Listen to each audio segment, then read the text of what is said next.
Academia Cristo, aquí tu paz. Hola y bienvenidos a nuestra séptima clase de este curso.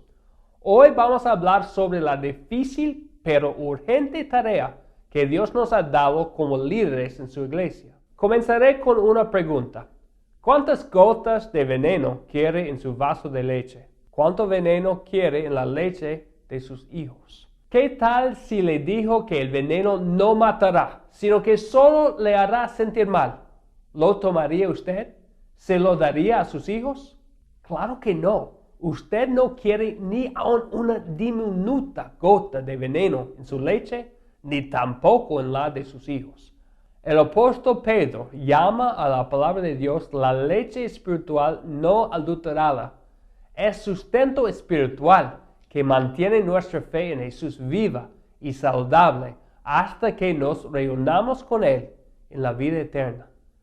La falsa enseñanza tiene el efecto opuesto, obrando en contra de la fe salvadora.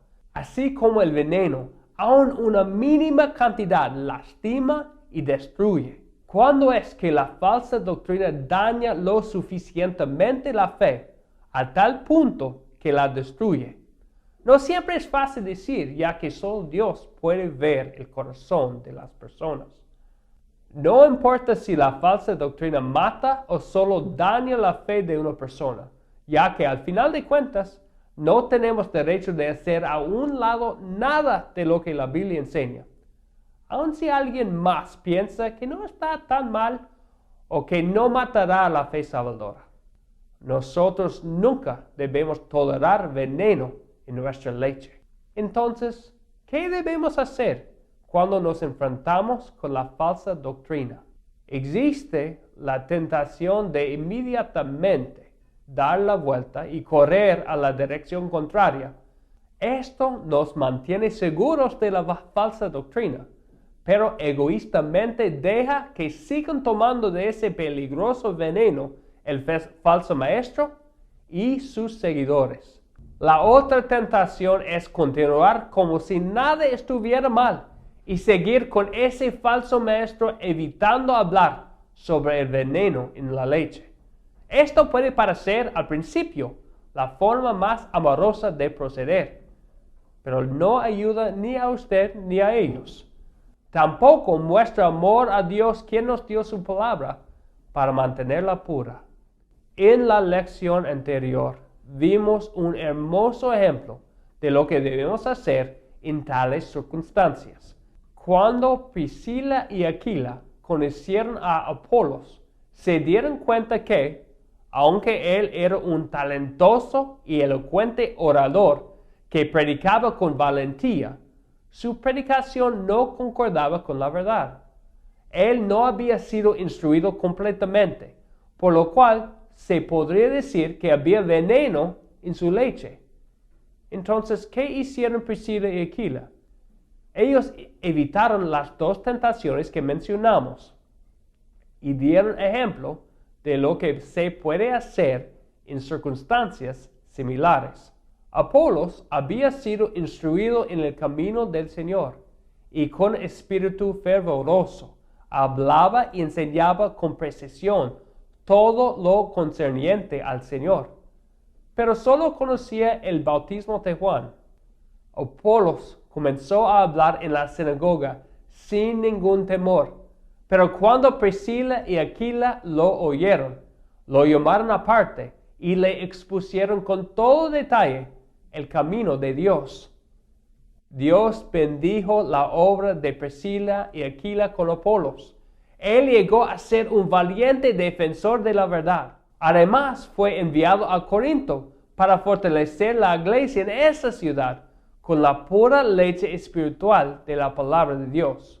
Pronto después de que Apolos se fue, Pablo llegó otra vez a Éfeso y vemos que volvió a pasar lo mismo. Esta vez, Pablo conoció a 12 hombres que tenían los mismos problemas que Apolos. Así como él, ellos no tenían el conocimiento completo del Evangelio. No habían escuchado sobre el bautismo que Jesús dejó a sus discípulos, sino que solo conocían el bautismo de Juan. Es muy posible que esos discípulos hubieran recibido la enseñanza de Apolos en Éfeso antes de que éste recibió una enseñanza más completa por parte de Priscila y Aquila. Entonces, ¿qué hizo Pablo ante la situación en que se encontraban estos hombres? Él hizo precisamente lo mismo que Priscila y Aquila. Y sucedió que, cuando Pablo llegó a Éfeso, se encontró con algunos discípulos y les preguntó: ¿Ustedes recibieron el Espíritu Santo cuando creyeron en el Señor Jesús? Y ellos respondieron: No, ni siquiera habíamos oído hablar del Espíritu Santo. Pablo les preguntó entonces: Pues, ¿qué enseñanza recibieron al ser bautizados? Y ellos respondieron: La del bautismo de Juan. Pablo les dijo: El bautismo de Juan enseñaba el arrepentimiento. Le decía al pueblo que tenía que creer en él, que vendría después de él, es decir, en Jesús. Al oír esto, pidieron ser bautizados en el nombre del Señor Jesús. Cuando Pablo les impuso las manos sobre la cabeza, el Espíritu Santo vino sobre ellos y empezaron a hablar en lenguas y a profetizar. Eran 12 hombres en total. La capacitación de los 12 hombres realizada por Pablo produjo resultados palpables. En este caso, Dios dio una manifestación visible de la obra del Espíritu por medio de la palabra y el bautismo. Aunque Dios no nos promete los dones de hablar en lenguas o profetizar, Él nos promete que el Espíritu continuará la obra mediante la palabra, mientras usemos la palabra para corregir a aquellos que están mal informados o tienen una enseñanza falsa o incompleta.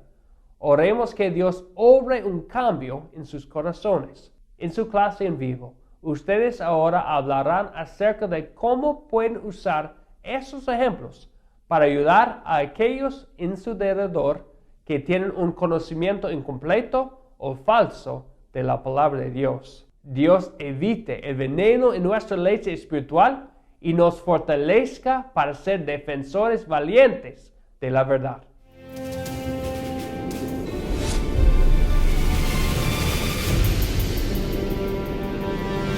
Academia Cristo, aquí tu paz.